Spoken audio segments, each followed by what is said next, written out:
Hi guys, welcome back to my YouTube channel. हम पढ़ रहे थे मेवाड़ राजवंश के बारे में, सिसोदिया वंश में पढ़ रहे थे हम। आज हम शुरू करते हैं एक प्रतापी शासक जिनका नाम आता है महाराणा प्रताप, उनके बारे में। तो चलिए शुरू करते हैं।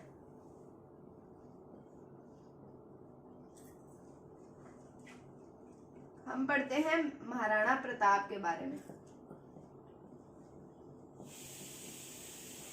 इनका शासनकाल आता है 1572 ईस्वी से 1597 ईस्वी तक। 1572 से 1597 ईस्वी तक इनका शासनकाल आता है। इनका जन्म हुआ था 9 मई 1540 ईस्वी को। इनका जन्म हुआ था, कहाँ हुआ था? कुंभलगढ़ दुर्ग में, बादल महल में।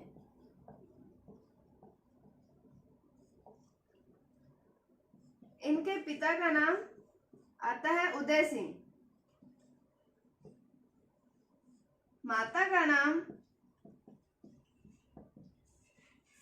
जयवंता बाई। हमने पढ़ा था जयवंता बाई किसकी पुत्री थी? अखेराज चौहान, सोनगरा चौहान इनकी पुत्री थी। कौन थी? जयवंता बाई। मतलब महाराणा प्रताप के नाना जी का क्या नाम हो गया? अखेराज। और उसके बाद में इनकी कुल देवी का नाम आता है बाण माता।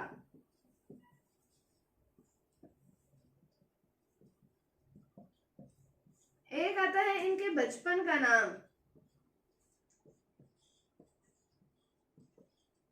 वो नाम आता है कीका। तो ये था इनके प्रारंभिक जीवन के बारे में कि इनका जन्म हुआ कब हुआ? 9 मई 1540 ईस्वी को हुआ था। जन्म स्थान क्या है? कुंभलगढ़ दुर्ग, बादल महल। तो और पिता का नाम आता है इनका उदय सिंह, माता का नाम आता है जयवंता बाई, कुल देवी आती है इनकी बाण माता, बचपन का नाम आता है टीका। इसमें से कुल देवी के बारे में पूछा जाता है कि इनकी कुल देवी कौन थी, तो वो आते हैं बाण माता। तो आगे बढ़ते हैं हम इनके बारे में।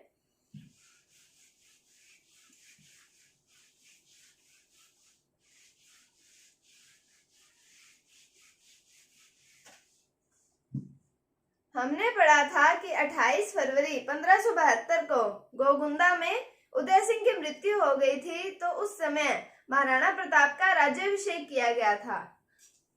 तो इनका राज्याभिषेक आता है 28 फरवरी 1572 ईस्वी को। कहां पर? गोगुंदा में। ये राज्याभिषेक होता है पंडित कृष्णदास की उपस्थिति में। पंडित कृष्णदास की उपस्थिति में इनका राज्याभिषेक होता है। उसके बाद में विधिवत रूप से इनका राज्याभिषेक होता है कुंभलगढ़ में। कब होता है? 1578 ईस्वी में। और किसकी उपस्थिति में होता है? रावचंद्र सेन। रावचंद्र सेन की उपस्थिति में होता है। इनका राज्याभिषेक कब होता है? 1578 ईस्वी में कुंभलगढ़ में विधिवत रूप से राज्याभिषेक होता है। रावचंद्र सेन कौन थे? ये थे मारवाड़ के राजा। तो हमने देखा कि इनका 2 बार राज्याभिषेक होता है। पहली बार होता है 28 फरवरी 1572 को गोगुंदा में होता है पंडित कृष्णदास की उपस्थिति में। उसके बाद में विधिवत रूप से राज्याभिषेक होता है कुंभलगढ़ दुर्ग में इनका 1578 में रावचंद्र सेन की उपस्थिति में। इसका तो हमने ये पढ़ा था कि जब इनके जो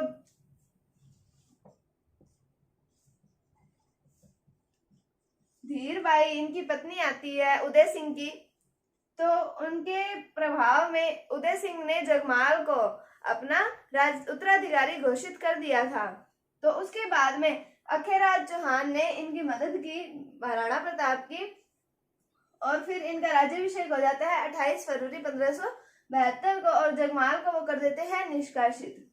तो ये था इनके राज्याभिषेक के बारे में। अब हम इनके घोड़े हाथियों के बारे में थोड़ी चर्चा करते हैं।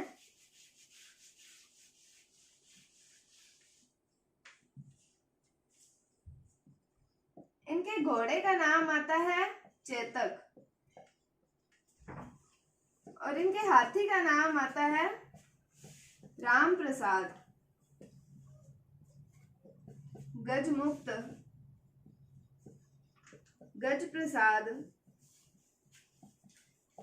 और लूणा। तो घोड़े का नाम आता है चेतक, हाथी का नाम आता है राम प्रसाद, गजमुक्त, गज प्रसाद और लूणा। राम प्रसाद सबसे इंपॉर्टेंट नाम आता है इनके हाथी का, और इनका नाम बाद में हल्दी घाटी के युद्ध के बाद बदल के रख दिया था पीर प्रसाद। किसने रखा था? अकबर ने।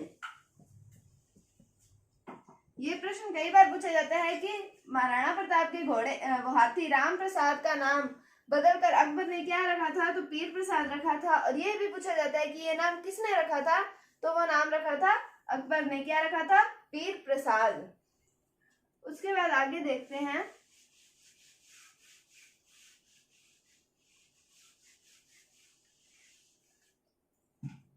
महाराणा प्रताप जो थे वो अकबर की अधीनता स्वीकार नहीं कर रहे थे, इसलिए अकबर ने महाराणा प्रताप को अधीनता स्वीकार करने के लिए एक शिष्टमंडल भेजा था। तो अब हम उस शिष्टमंडल के बारे में पढ़ते हैं। इस शिष्टमंडल की ट्रिक आती है एक, वो आती है जमा भट्टो। इस शिष्टमंडल के क्रम के बारे में पूछा जाता है, तो ये क्रम की ही ट्रिक है। तो जैसे पहला आता है जलाल खां, दूसरा आता है मान सिंह, तीसरा आता है भगवंत दास और चौथा आता है टोडरमल। पहला आता है जलाल खां, ये आता है नवंबर 1572 ईस्वी में। उसके बाद में आता है मान सिंह, ये आता है जून 1573 ईस्वी में। भगवंत दास आता है सितंबर 1573 ईस्वी में। और जो टोडरमल आता है वो आता है दिसंबर 1573 ईस्वी में। ये इन्होंने 4 लोगों का शिष्टमंडल भेजा था कि वो महाराणा प्रताप को अकबर की अधीनता स्वीकार करवाने के लिए मान जाए, मना लें महाराणा प्रताप को अकबर की अधीनता स्वीकार करने के लिए। जमा भट्टो में जैसे आता है जलाल खां, इसको भेजा था नवंबर 1572 ईस्वी में।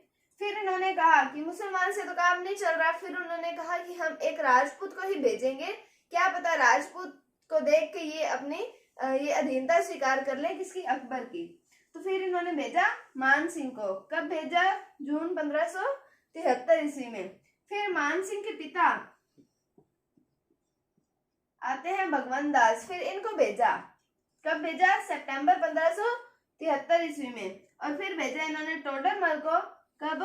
दिसंबर 1573 ईस्वी में। ये 4 लोगों का शिष्टमंडल भेजा था। इससे बहुत बार प्रश्न पूछा जाता है, मोस्ट इंपॉर्टेंट है जमा भट्टो। इसकी ट्रिक है जलाल खां, मान सिंह, भगवंत दास और टोडरमल। अब हम आगे बढ़ते हैं।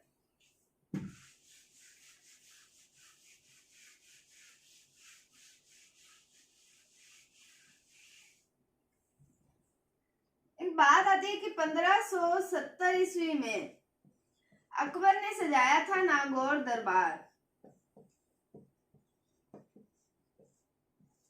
अकबर ने नागौर दरबार सजाया था। कब सजाया था? 1570 ईस्वी में। इस नागौर दरबार में सभी राजपूत शासक इकट्ठे हुए थे। उसके अंदर लगभग सभी राजपूतों ने अकबर की अधीनता स्वीकार कर ली थी, लेकिन महाराणा प्रताप ने अकबर की अधीनता स्वीकार नहीं की थी।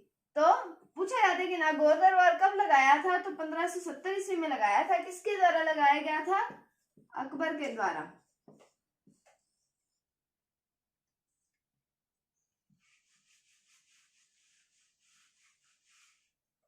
उसके बाद आता है कि 1570 ईस्वी में अकबर जाता है अजमेर।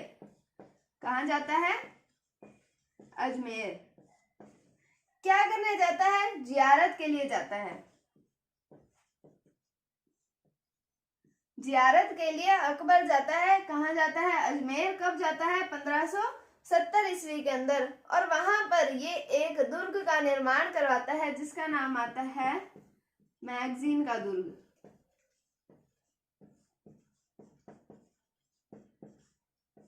इसका नाम अकबर का किला भी आता है।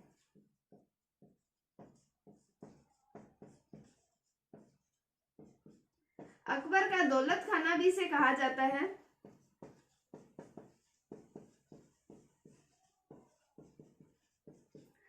राजस्थान का शस्त्रागार भी इसे कहा जाता है।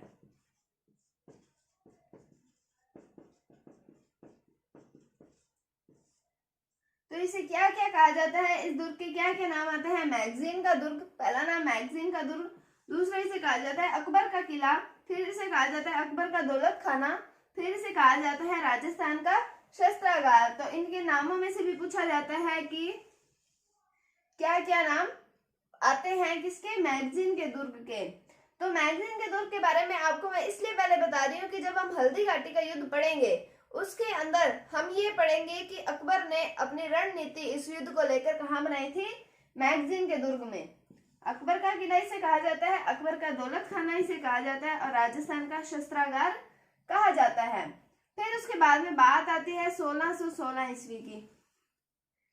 एक ये बात आती है कि राजस्थान में पहली बार अंग्रेज यात्री आया था। कौन आया था? Sir Thomas Roe.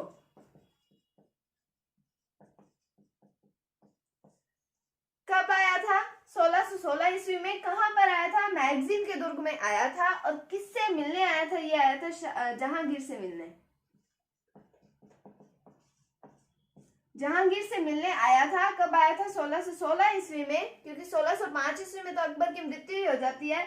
तो 1616 ईस्वी में क्या ये प्रश्न पूछा जाता है कि राजस्थान में पहला अंग्रेज कब आया था? अंग्रेज यात्री कब आया था? तो कब आया था? सर टॉमस रो 1616 ईस्वी में। कहां पर आया था? अजमेर में आया था। अजमेर में कहा आया था? मैगजीन के दुर्ग में। और किससे मिलने आया था? जहांगीर से मिलने आया था। तो ये हमें पता होना चाहिए। उसके बाद में 1908 ईस्वी में इसे राजपुताना संग्रहालय में शामिल कर लिया गया। ये जो मैगजीन का दुर्ग है इसे 1908 ईस्वी में राजपुताना संग्रहालय में शामिल कर लिया गया था। ये था मैगजीन के दुर्ग के बारे में। तो अब ये हो गया मैगजीन के दुर्ग के बारे में। इसलिए बताया कि इससे पेपर में प्रश्न पूछे जाते हैं और हल्दी घाटी के युद्ध की रणनीति भी अकबर के द्वारा इसी दुर्ग में बनाई जाती है। तो कल हम पढ़ेंगे महाराणा प्रताप के हल्दी घाटी के युद्ध के बारे में। तब तक के लिए अगर आपको कोई भी डाउट है तो आप कमेंट सेक्शन में पूछ सकते हैं। अगर आपको वीडियो थोड़ी सी भी अच्छी लगी है तो इसे लाइक कीजिए, शेयर कीजिए और चैनल को सब्सक्राइब जरूर कीजिए। Thank you, thanks for watching, bye bye.